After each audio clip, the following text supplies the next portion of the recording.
coordinators, organizers of this lecture series. We expected, in fact, more audience, but I don't know, for whatever reason, we don't have as many. Anyhow, on behalf of the Department of Engineering Science and the School of Science and Technology, I would like to thank you all for coming. I would like also to thank Agilent Technologies for sponsoring this lecture series since the start, which was in 2006.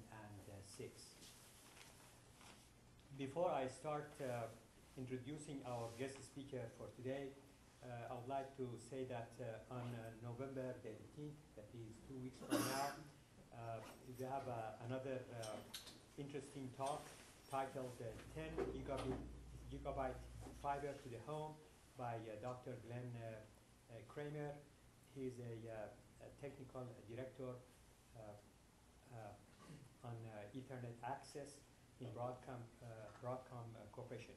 Our guest speaker for today is Mr. Richard Lopez, and the title of his talk is Application-Driven Network Transformations. Mr.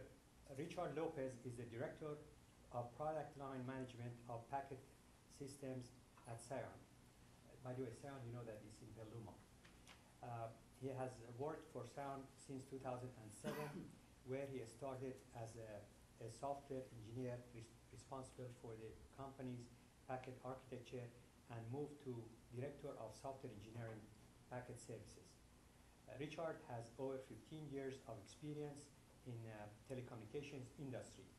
Prior to Scion, Richard was a senior principal engineer, systems engineering at Tel Labs, where he was the lead architect for their Broadcom GPON product.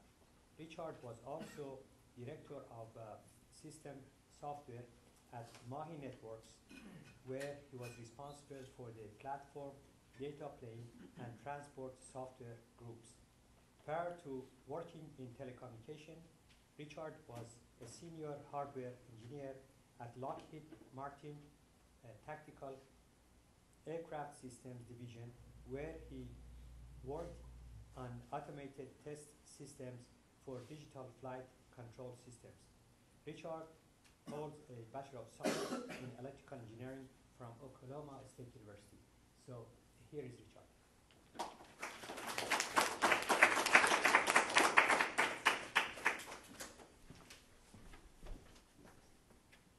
Thank you, Ali, and I appreciate the opportunity to speak to everybody here. I can go back.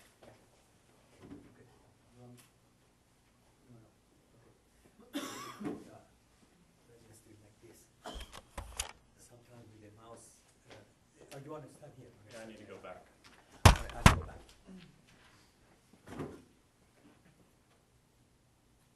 There we go. Perfect.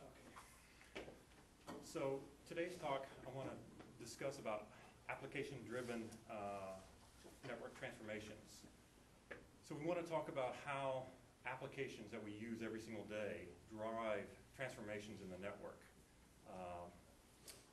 Since Ali already gave my background, I'll skip this. So Moore's Law. Moore's Law continues. There is still more computing power, faster memories, smaller portable devices, so Moore's Law continues. However, over time, if you look at it, there's been these waves of innovation in the network or in the industry. There we go. Mainframes back in the 70s, the PCs.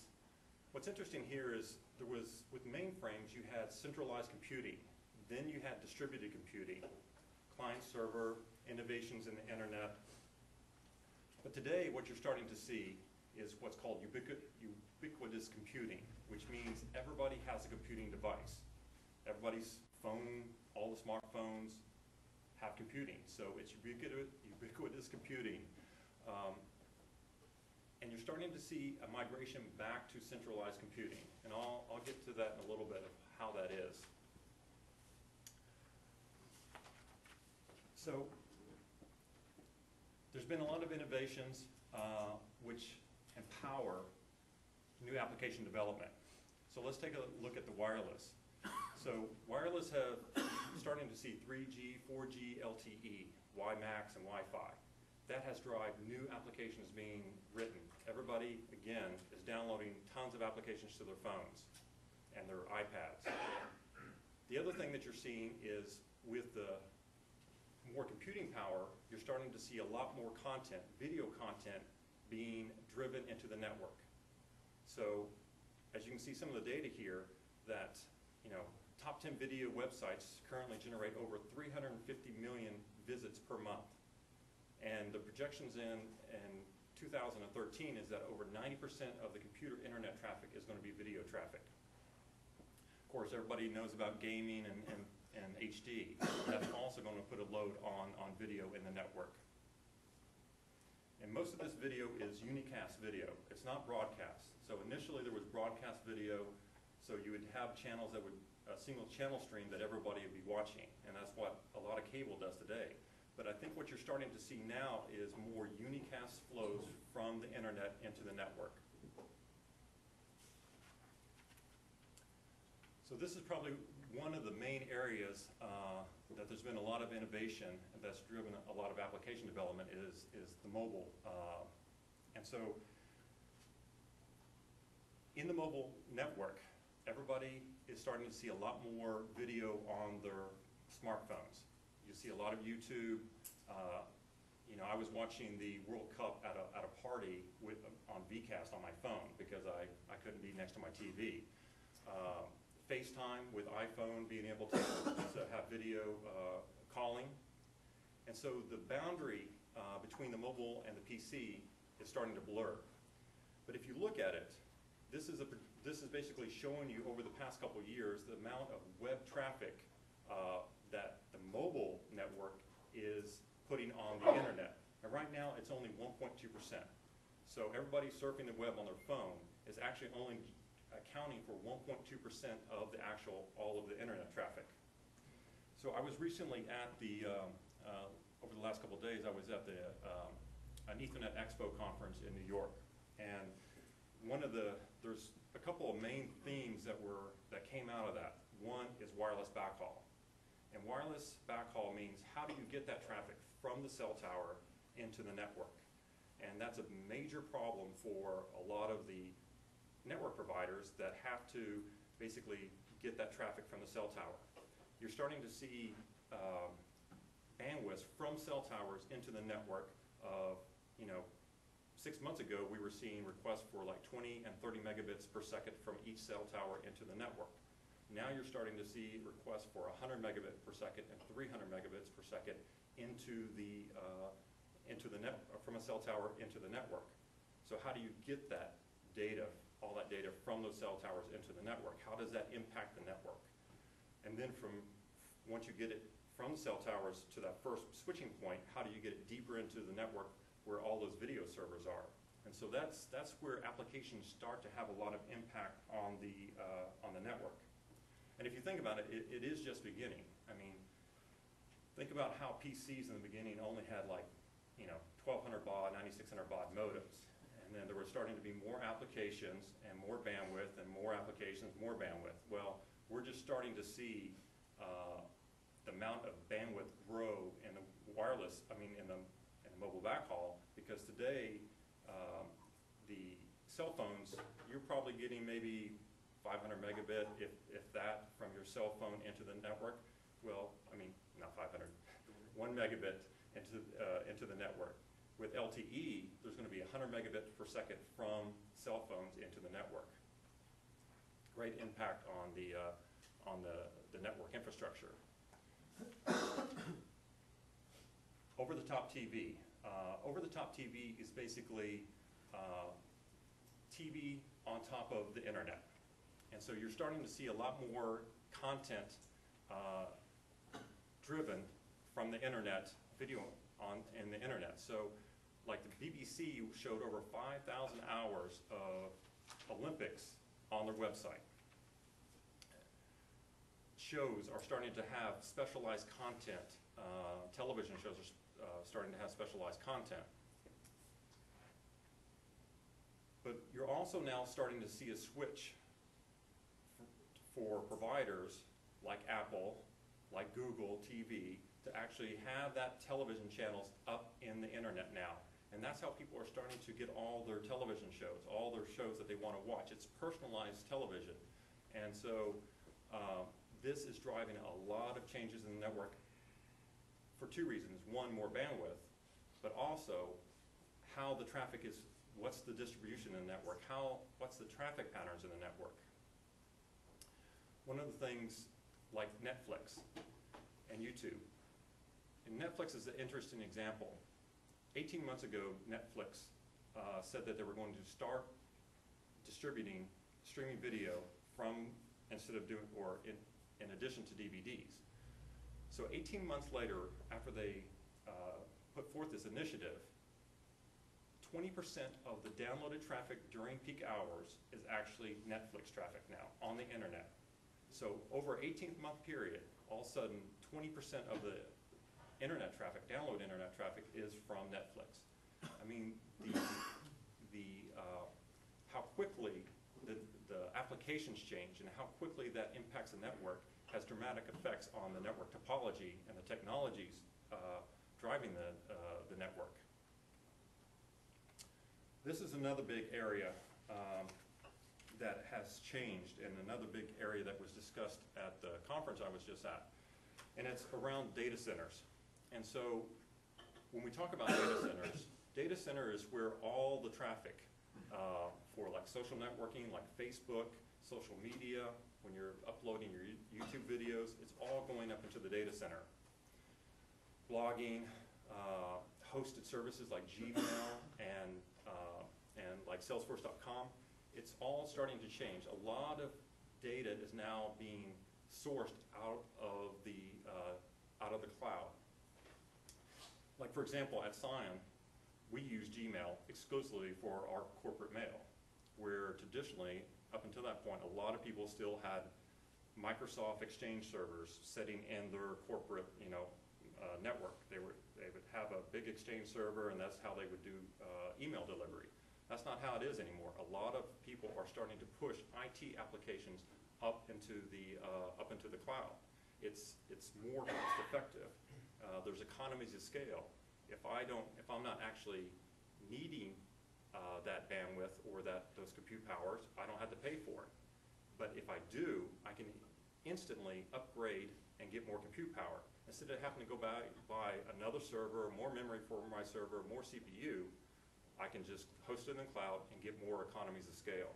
So this is having a dramatic effect on the traffic in the network, because everything is being pushed up into the cloud. Question. Sure. What would you do with the security then? That's like I'm sure you have some intellectual property that you don't want other people to know about. That's an excellent question. And if you look at it, Google, Amazon, because Amazon also has cloud-hosted services, both Amazon and Google and everybody who's supporting cloud hosting is putting a lot of infrastructure into their data centers to ensure data integrity. So they're not doing any data mining on our corporate email. So there's terms and conditions put in place to ensure that, and security put in place to ensure that nobody can get to our email that's being hosted up into the cloud. And what you see is started a shift into two types of clouds. There's the public cloud and the private cloud. So for those applications that you're really concerned about hosting up into the public cloud, what you're starting to see is private clouds being generated. And a private cloud is basically, if I'm an enterprise customer and I want a private cloud that's being provided by somebody else, I will get a dedicated connection, whether that's a layer 2 service, a layer 2 Ethernet service, or an IP VPN. I will get a connection into that private cloud, but it's still hosted up into in the cloud, but it's private. No one else is sharing those resources except me. So that's another way to get security. But there's been a lot of work by the cloud hosting companies to put a lot of security around the data, ensure that there's nobody sniffing your company secrets. How about those companies themselves, like, let's say Google, for instance? Well, How about them?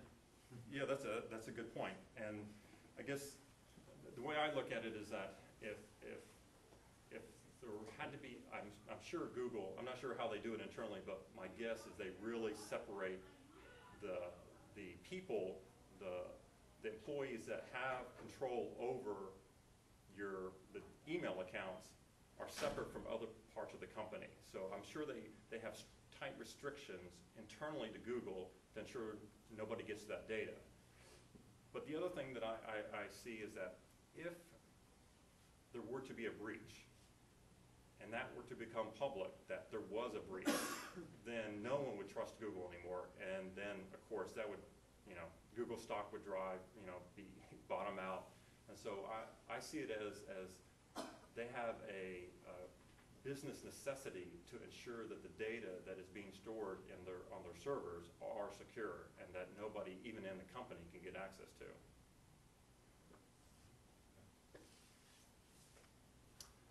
So we talked a lot, we looked at some of the new applications, wireless, data centers. I think we need to look now at how those new applications are driving new requirements on the network. So low cost. We all want more bandwidth, but we don't want to pay any more money. When I first moved up to Northern California, I was getting a 5 megabit internet service from Comcast.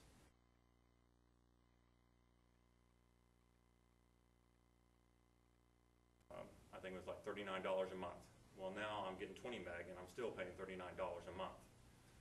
So I don't want to pay more, but the carriers, the service providers, still have to build out their network infrastructure to support that. Well, how do they make money? Well, they push back on equipment vendors like us to say, you need to provide me more equipment. I mean, not more equipment. You need to provide me equipment that's cheaper, that provides more bandwidth. So now we have to be innovative. We have to, as engineers, we have to come up with new ways to deliver data faster that's more economical. Challenging for engineers. More bandwidth. So as we talked about, there's richer content out there. Everything that you do now, video, everything is richer. So it means more bandwidth. And now, since everything is starting to, you're seeing a lot of cloud computing, video up in the cloud, there has to be big pipes up into the cloud to get to that data. One other thing I don't think people think about too much is latency. Low latency is extremely important, and it's becoming more and more important. This was another big thing at the conference. High frequency trading and low latency has been around for a while, and high frequency trading means that if I'm a trader, and if I can get to the trading, if I can make a trade faster than my competitor, I'm going to make a lot of money. And so there's millions of dollars being spent to lower and lower latency. First it was milliseconds, then it was microseconds, and now people are even talking down to the nanosecond to get as much delay out of their connection into the financial market so they can make trades faster. There was actually recently, I heard from somebody that there was a new fiber dug from Chicago to New York just to lower the latency by like 5 milliseconds. A new fiber being dug. That's pretty amazing. Yeah, basically I tell my students that trading has become another real-time application like the voice and video. Absolutely, absolutely.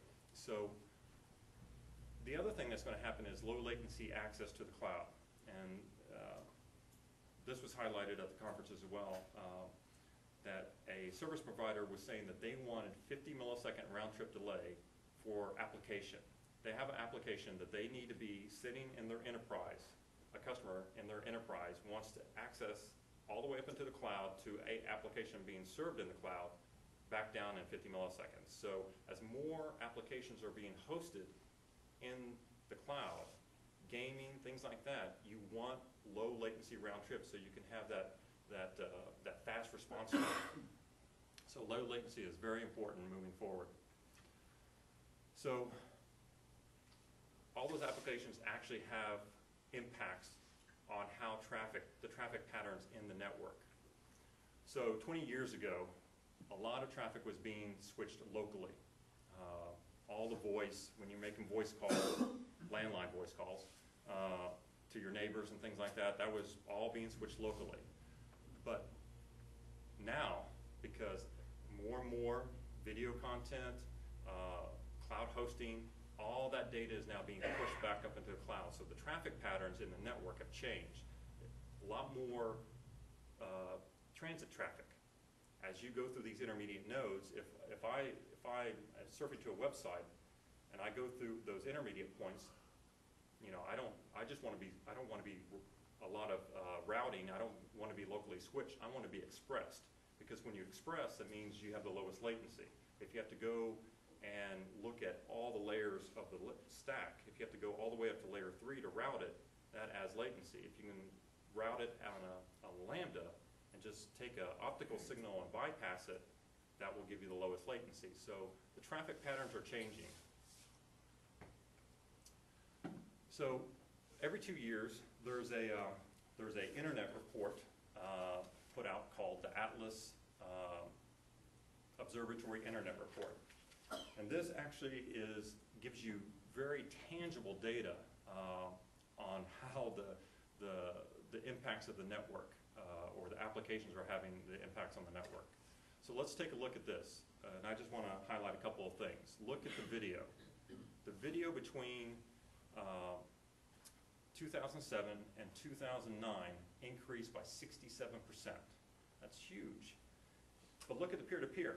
Peer-to-peer, there was a lot of concern a few years ago about too much peer-to-peer traffic. Peer-to-peer actually went down. And I think the reason the peer-to-peer went down because a lot of people were peer-to-peering, doing peer-to-peer for video and gaming.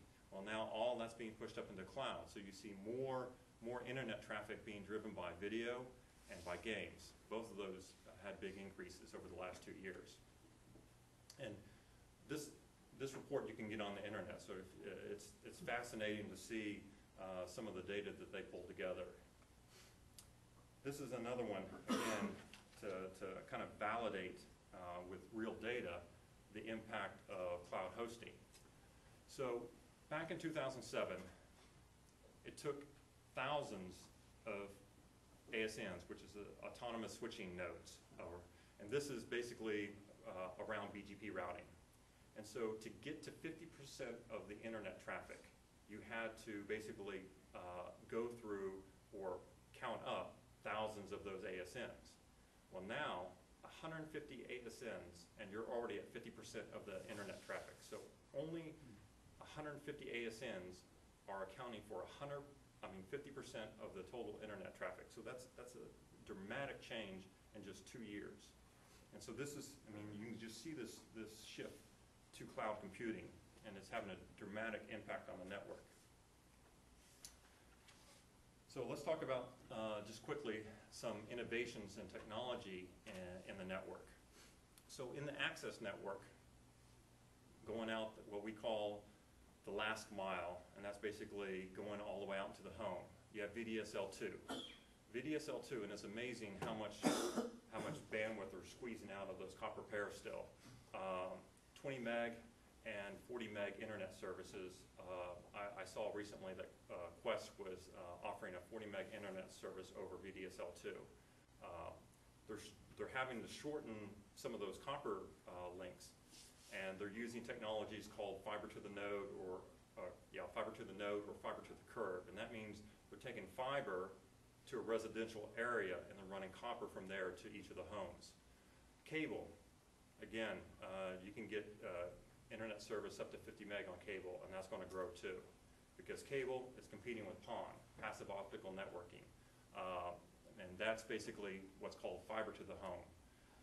And you know, Verizon is big, has a service called Fios.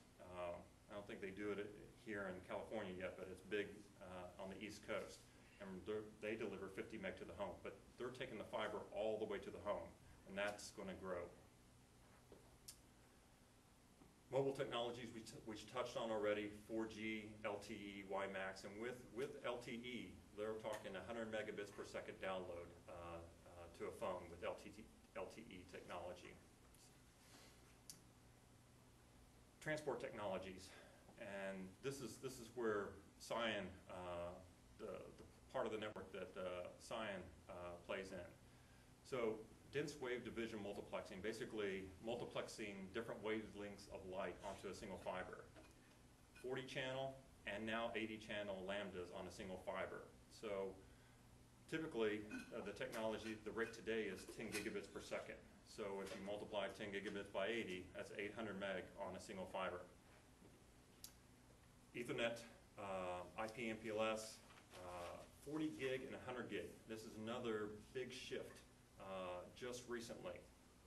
So the IEEE earlier this year ratified a new standard for 40 gig E and 100 gig E.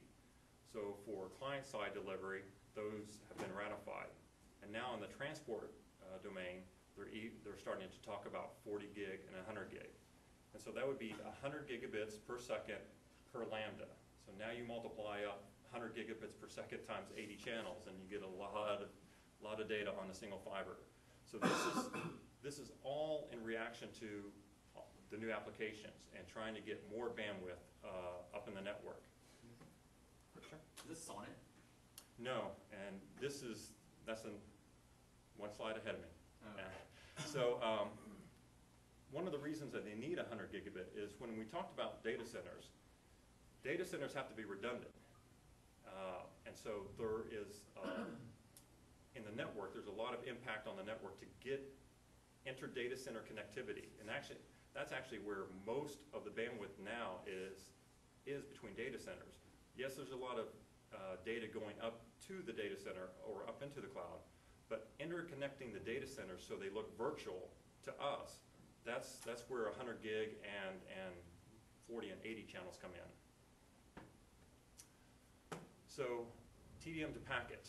This is traditionally, Sonnet was the transport technology because voice was the service being delivered. But that's not the predominant service today. The predominant service is packet-based services, Ethernet services, IP VPNs or layer 3 VPNs. And so there's been a shift to new technologies for transport to replace that Sonnet layer in the networking stack. And there's two technologies that are being used for that. One is Ethernet and one is MPLS. There was a standard out of the IEEE called Provider Backbone Bridging Traffic Engineered. People call it MAC and MAC because it's basically taken an Ethernet frame and putting a complete new Ethernet header on it. And they're using that external Ethernet header as a way to transport it across the network so they can express it through nodes. MPLS is also trying to be used for that. There's a standard out of the ITF called MPLS TP, or traffic profile, transport profile, and that is still in works. It should be ratified probably sometime next year. But those two are replacing Sonnet as a transport technology. So let's look at network migration. Back in the 90s, in the access network, you would see, at the transport layer, you would see like OC3, which is Sonnet, or OC12. And if you're talking OC12, you're talking to like 622 megabits for the transport part of the network. The metro during that time period was usually an OC48, is what you would see in the metro. And that's 2.5 gig. Now in the core, back then, you usually saw OC192.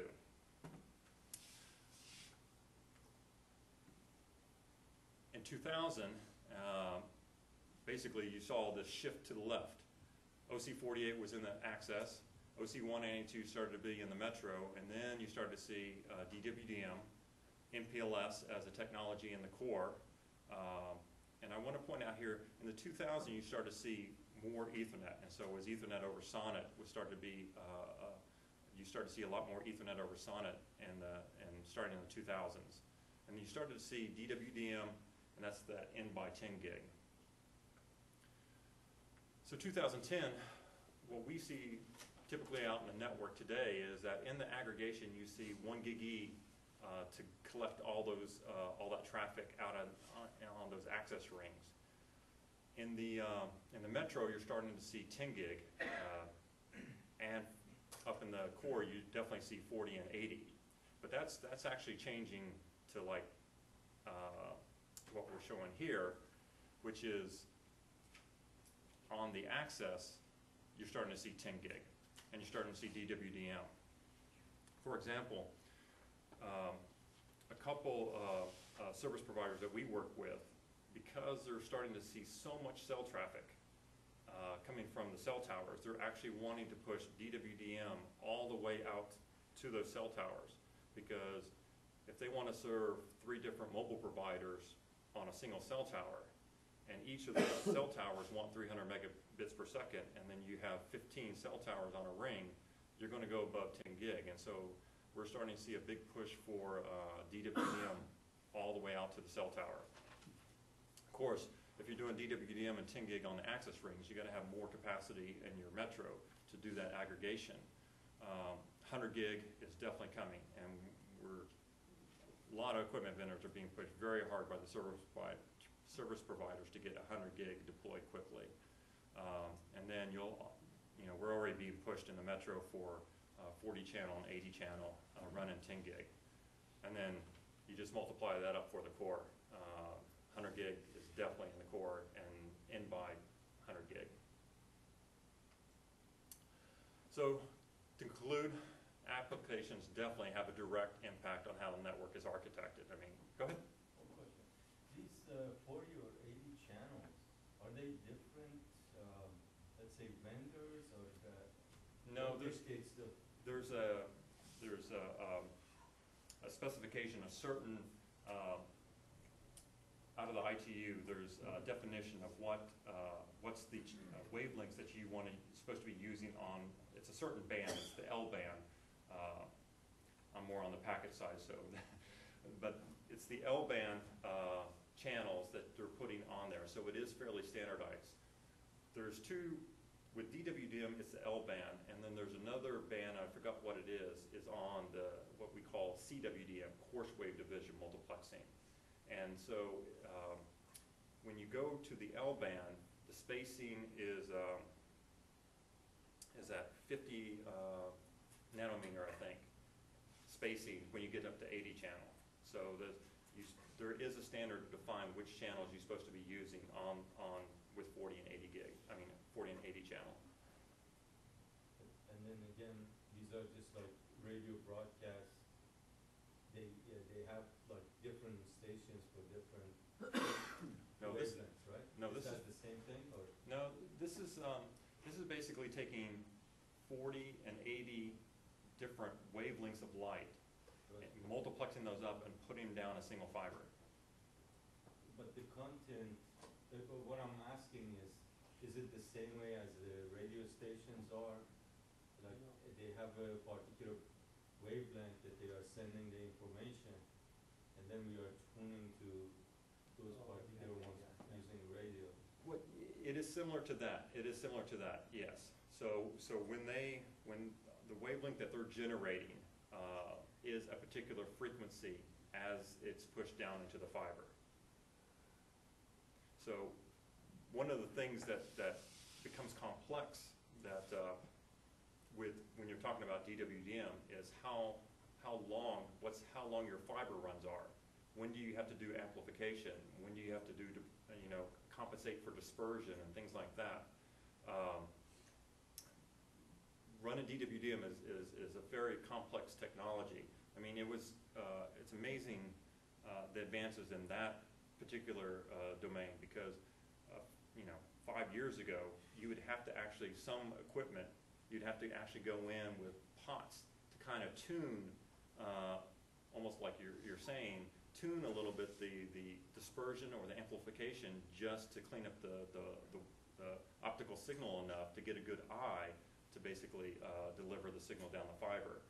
Now, with technologies, there's automatic gain compensation and automatic dispersion compensation that's all done automatically.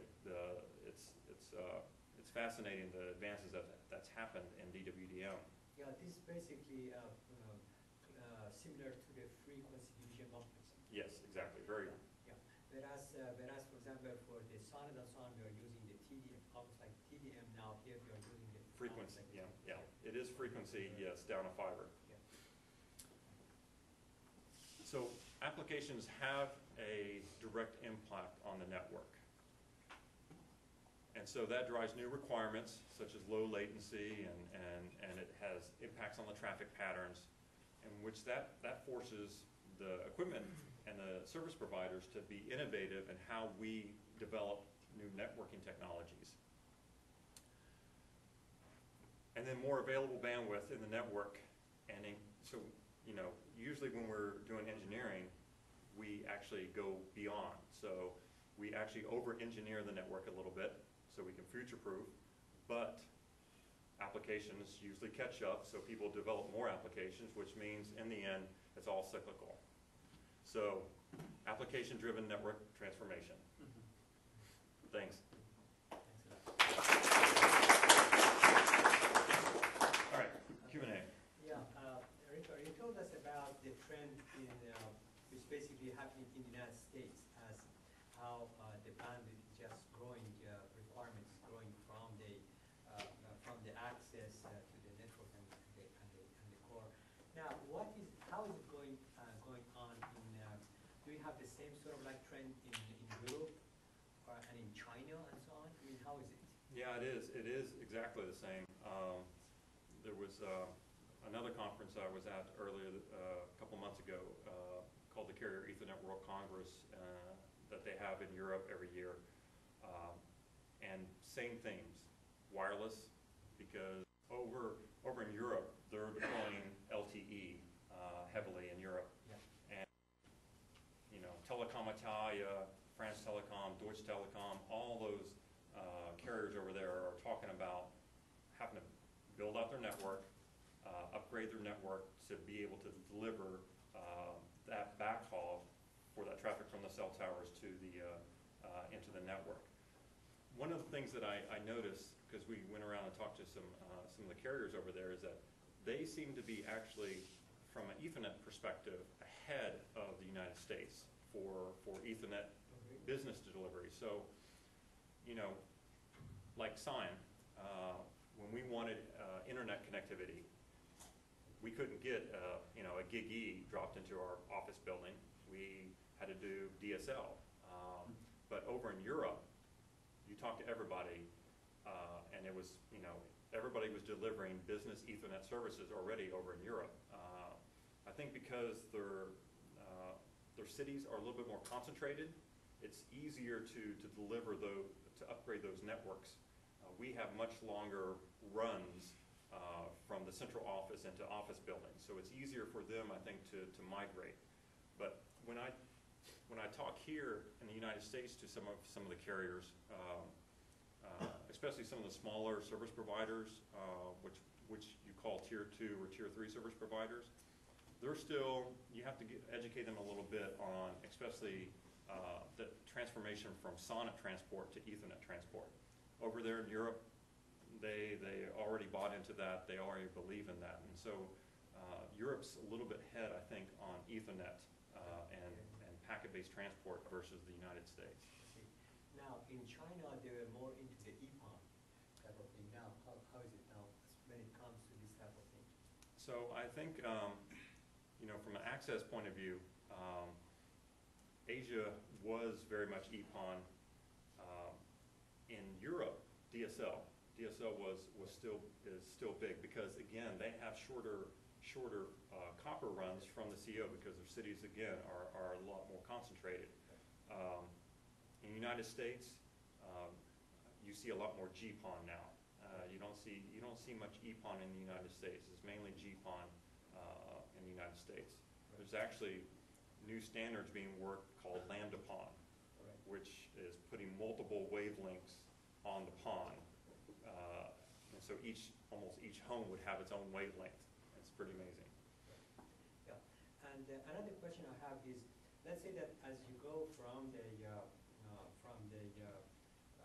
access like to the network and so on, how would you do the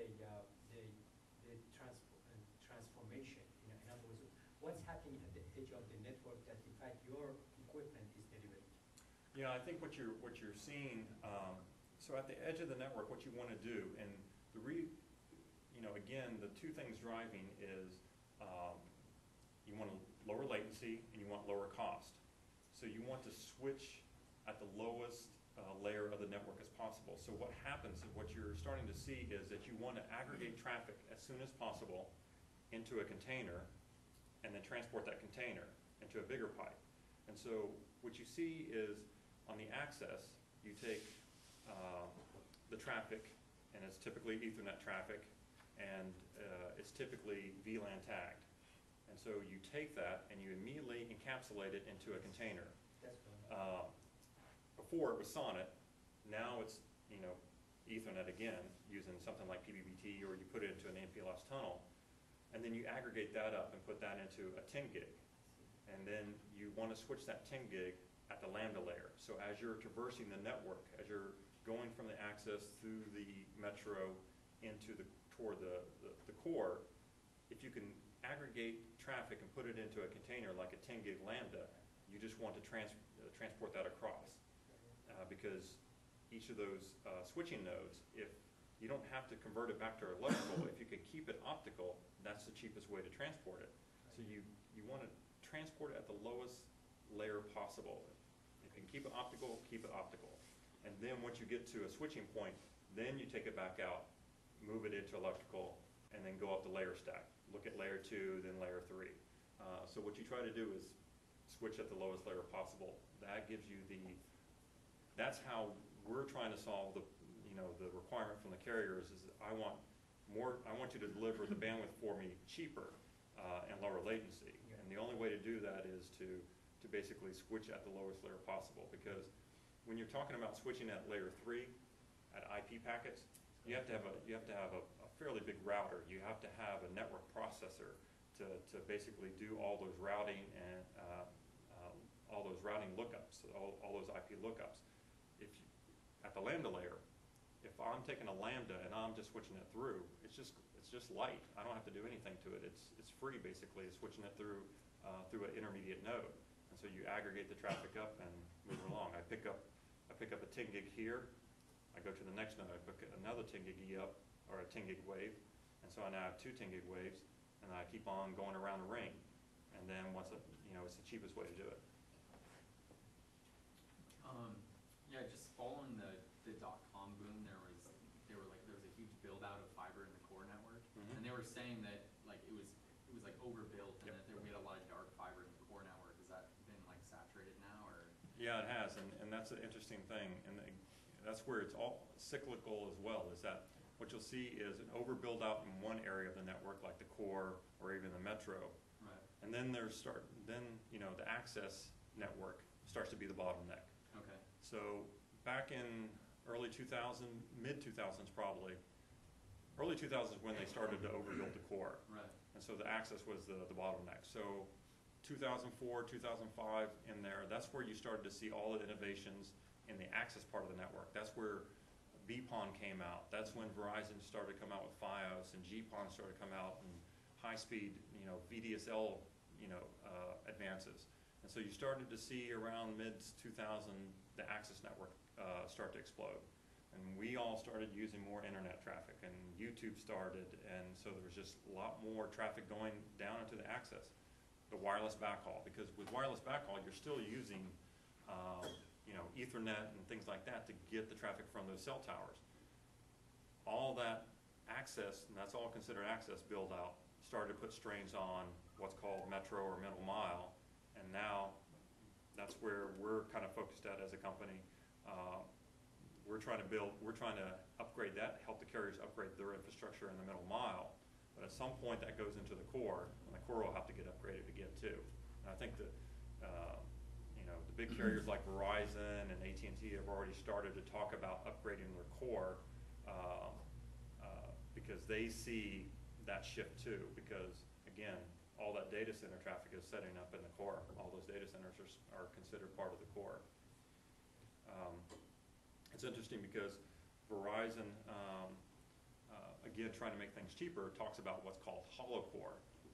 Hollow core is basically, you have a lot of big routers. Routers are expensive. And so what Verizon has talked about is a hollow core. I still need a few routers. But if I'm just, again, taking traffic between two different points, and I don't need to actually switch at an intermediate router, why should I do that? So they actually want to hollow out the core and use what's called WSS, wavelength selectable, or ROADM technology, reconfigurable add drop mux, which means it's all at the optical layer. And you'll hear the term, let's see, connectionless, colorless, connectionless, directionless. It's basically, I want to take at the optical layer, and I want to be able to route lambdas onto any port in a central switch. And that's where they want to move to, is be able to switch it again at the lowest layer possible. It's the cheapest way to do it. Could you comment on how WiMAX is progressing and how important it's going to be? Well, that's interesting. I'm not as much of an expert on that particular area, but what I can tell you from what I see is that I think WiMAX is going to compete head-to-head with LTE, and I'm not sure who's going to be the winner. I think Sprint is going with WiMAX, if I remember correctly. Yeah, and so in Europe, I don't hear much WiMAX. I hear LTE, and so I don't know. I don't know enough about the differences, the subtle differences between the two technologies to understand if WiMAX is going to be a winner. But if it's like most technologies, there will be both of them. It's like, Sonnet over here, SDH over in Europe, GPON over here, EPON over in Asia. I think both will get deployed someplace. Right. In the United States, other than Sprint, the other providers right now, like AT&T and Verizon, are basically just expanding their Wi-Fi. Right. That's the thing that they are trying to do. But then as we go through the 4G and all of that, it becomes a little bit, maybe, difficult, and I don't know what to do. I actually had two questions. One of them was, considering all the investment that different companies and servers have actually spent on developing Sonnet at the core level, and considering the fact that the traffic pattern is actually shifting more to the core rather than staying at the axis. So does it even make sense at this point to change? That's an excellent question. And it does, and it does for this reason, is that if I'm taking it's basically because Sonnet is a TDM-based technology, it's fixed container size, right? So an SDS is a fixed container size. Even if I concatenate them, it's still a fixed container size.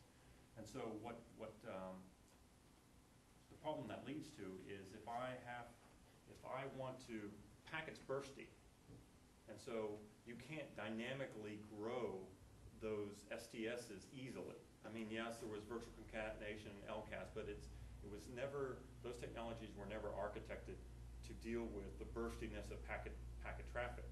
And so if I can take a container and I can dynamically grow those containers, then I can better utilize my physical pipe.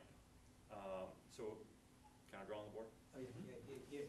Right, So if I have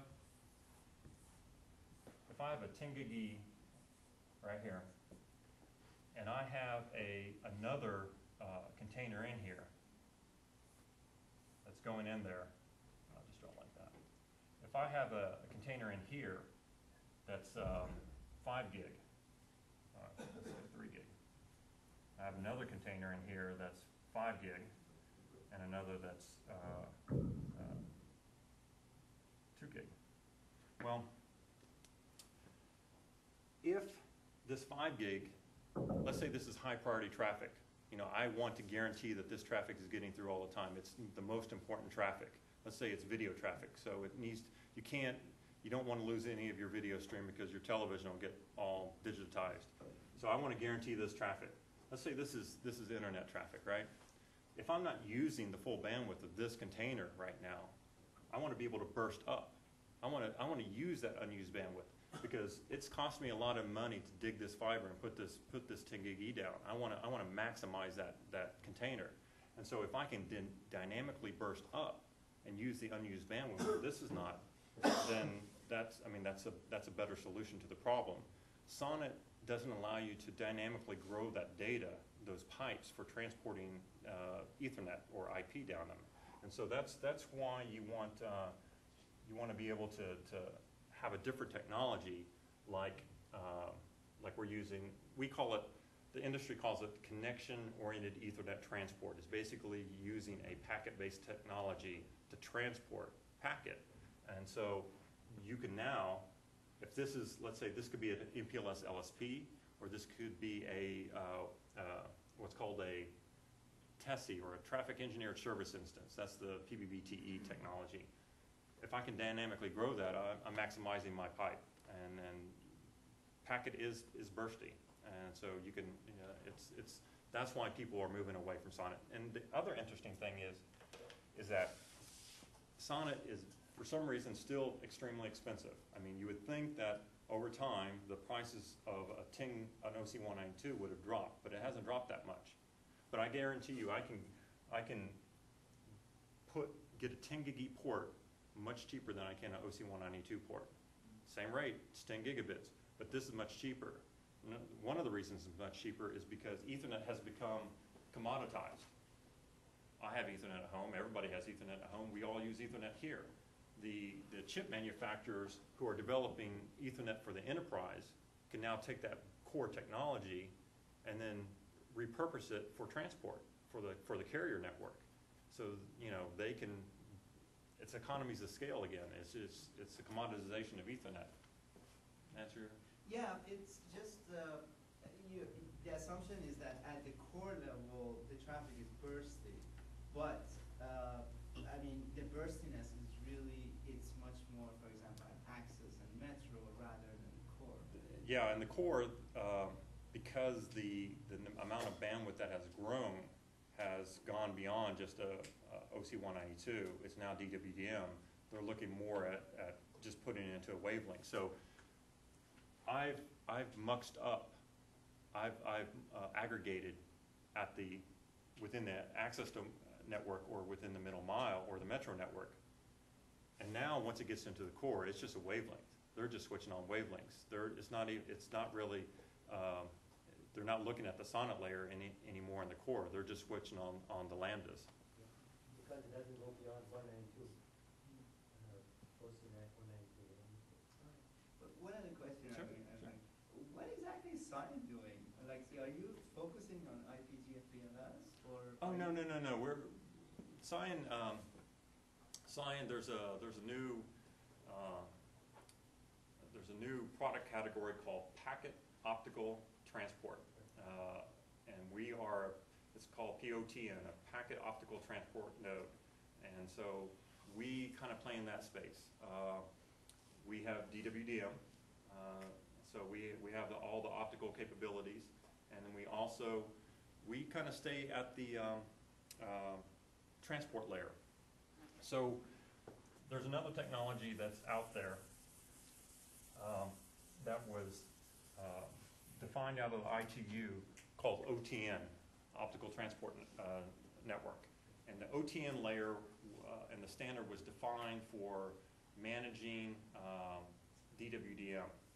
There's what's called the Optical Supervisory Channel, and it has a header on it that allows you to monitor power levels.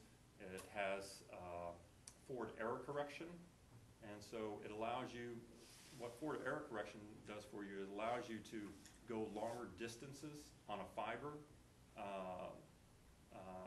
because it will correct small bit errors that occur if the fiber is a little bit noisy. So you can actually, because it has forward error correction, you can actually go, you have longer fiber runs. And so if you think about the way the transport network now is looking, at the lowest layer, you have DWDM. On top of that, you have OTN. And again, OTN allows you to be able to do faults, monitor for faults, monitor for power levels, and manage the DWDM layer.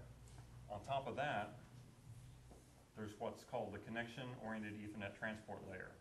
And there's two competing standards, one that's defined out of the IEEE called PBBTE, and one out of the IETF called MPLS-TP. This one's standardized right now. This is going to be standardized sometime next year. This is kind of where we stop. I mean, you take Ethernet services, and we deliver Ethernet services. So we take Ethernet services and then we transport it across the network for a service provider. So all the services, even if it's an IP or everything is coming in, it's leaving a router as Ethernet from a layer 2 perspective. So we take Ethernet and transport it. So we focus on we're a transport company. Answer your question? Yeah. And the Mac in Mac. That's this right here. This one, Yeah. Because that's the so you kind of, the interface between the logic, the data link layer and the physical layer, but you add this management. Yeah, this layer right here, this OTN layer. Yeah, that's mainly because when WDM started to come out early on, there was no way to manage it. There was no way to know if there was faults. There was no way to know really the power levels of each of the channels of light that are going down that DWDM fiber. So the ITU, this was defined out of the ITU. They defined this spec to basically help manage the DWDM layer. So you can see all the power levels and do forward error correction. All right. Other questions?